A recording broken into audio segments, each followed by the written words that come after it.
with the exception of the 1936 flood, which breached it in several areas around the wasteway. When Lowell had its own well water before we were forced to go to the river, we were very proud of it. And it was a very sweet water. And as people come in from other locations, from other towns, many times they would bring some of it back with them, because if they were forced to go to the river for the water was very poor indeed.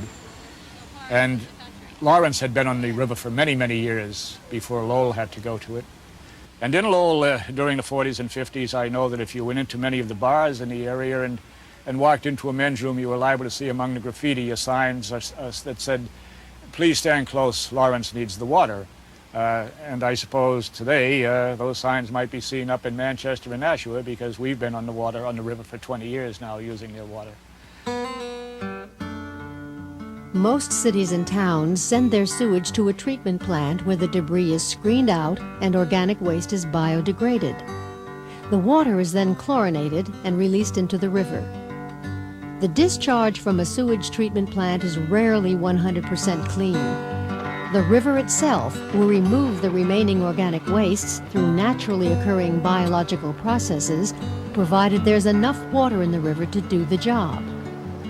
This is an important concern for people downstream who add this same water to their drinking water supply.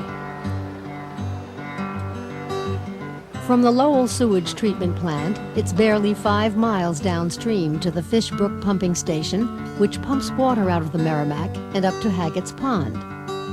Here, pond water and river water are treated again at this state-of-the-art plant and distributed as drinking water to the residents of Andover and other towns.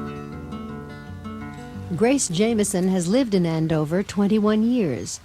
She's naturally concerned about the water that comes out of her tap. I am concerned that some of our water comes from the Merrimack River, because I do read the papers and I know that further upstream there is dumping that's going on, and I would imagine right in our local area there's dumping that we don't know about it. It comes down and it goes into the river, and then we tap into the river to add to our water supply. So I have concerns about that. I thought we'd have the greens for supper tonight. And how about some apple pie? Aren't you? Yes. All right. I've even talked to my husband about don't run the water so long when you're getting a drink of water. He says that water's cheap. But, you know, I think we have to care about it. Today, over 300,000 people drink water drawn from the Merrimack River. Every year, more towns will need to supplement their water supply with river water. As groundwater becomes polluted or runs low, the river is an increasingly attractive choice. Even far-off population centers such as Boston have looked at the Merrimack as an alternative water source. Protecting the river is no longer an option. It is not just the dream of conservationists. It is an absolute necessity if we are to preserve our way of life.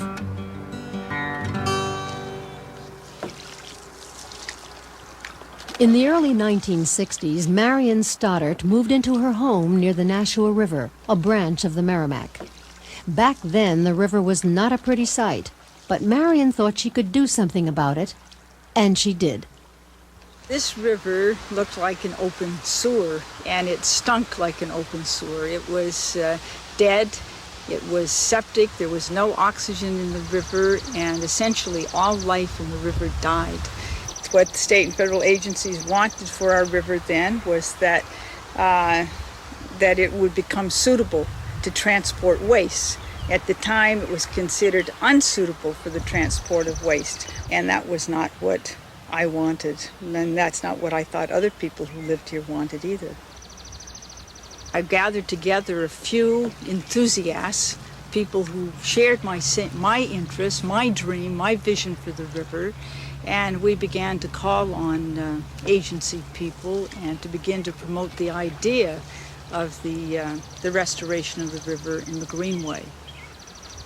Of course, we were able to get great numbers of people. And this is what is very important. We were able to get thousands and thousands of people behind our efforts, and they all felt that they were part of the cleanup of the river, and indeed they are.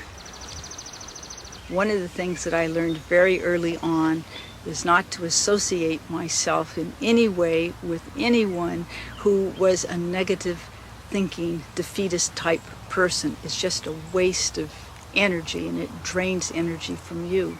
So I've always associated myself with very interested, enthusiastic people like the Tufts. And now Ralph, good now. We had, back in the 60s, we had